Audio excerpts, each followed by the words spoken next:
چیتن ڈسائی صاحب ہیں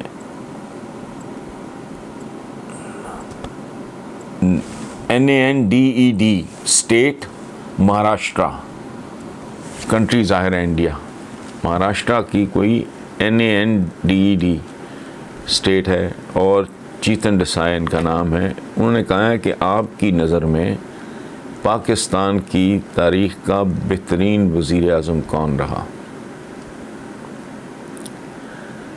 اب چیتن ڈسائی صاحب مجھے سوچنے دیں، اور سوچنے کے لیے مجھے اتنی مہلت ضرور دیں کہ ہمارے جو موجودہ وزیر اعظم ہیں عمران خان، وہ اپنی ٹرم پوری کر لیں. تو شاید اس کا مطلب یہ ہے میں آپ سے تقریباً 3 سال میں مانگ رہا ہوں. اس کے بعد اس کی ایک بنیادی وجہ میں بتاؤں کہ جتنی توقعات اس ملک میں، بہت زیادہ توقعات وابستہ کی گئیں. ہی واز اے بریلینٹ مین، اس میں کوئی شک نہیں، ایکسٹراڈنری آدمی تھے، بہت پڑھے لکھے تھے، بہت اسمارٹ تھے، غضب کا اوریٹر، اور یہ اور وہ، عوام کی نبض پہ ہاتھ. ذوالفقار علی بھٹو، ان سے پہلے اور ان کے بعد وہ ایوریج قسم کے لوگ تھے. عمران خان ایک ایسا دوسرا ہماری تاریخ میں ایک وزیر اعظم ہے جس سے بے پناہ توقعات اور امیدیں وابستہ کی گئیں. وہ انتہائی محنتی بھی ہے، فوکسڈ بھی ہے، کمیٹڈ بھی ہے، اور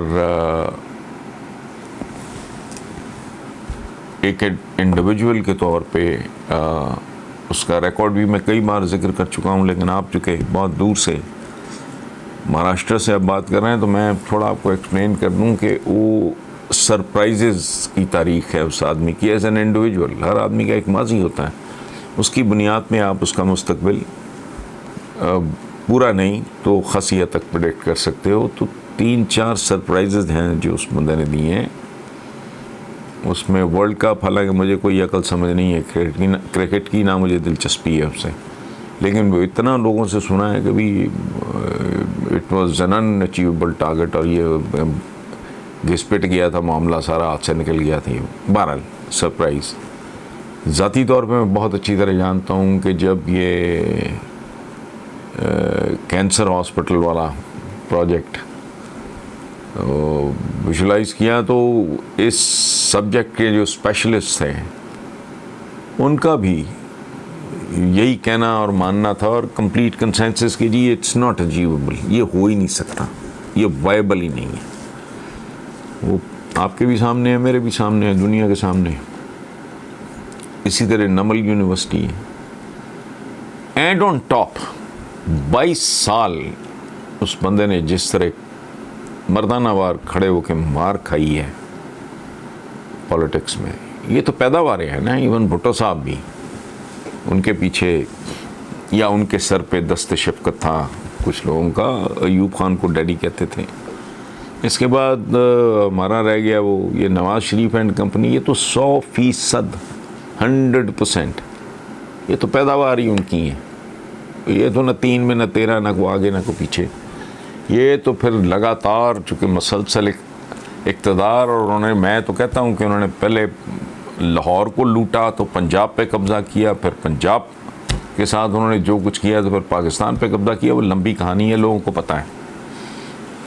تو وہ بنیادی طور پہ ایک وہ لیتھ مشین پہ سمجھے جیسے ایک لیڈر تیار ہوا ہے. اس لیے اس کا وہ بھی قابل ذکر نہیں ہے. بھٹو صاحب کو میں کہہ چکا ہوں، وہ کسی اور لپیٹ میں آ گئے، ان کے کچھ اور پرابلمس تھے. سو جب تک عمران خان اپنی ٹرم پوری نہیں کرتا تب تک میں اس سوال کا جواب آپ سمجھ لیں کہ اسے پینڈنگ رکھتے ہیں. انشاءاللہ اللہ نے صحت زندگی دی تو 3 سال پلک جھپکتے گزر جاتے ہیں، اس پہ بات کر لیں.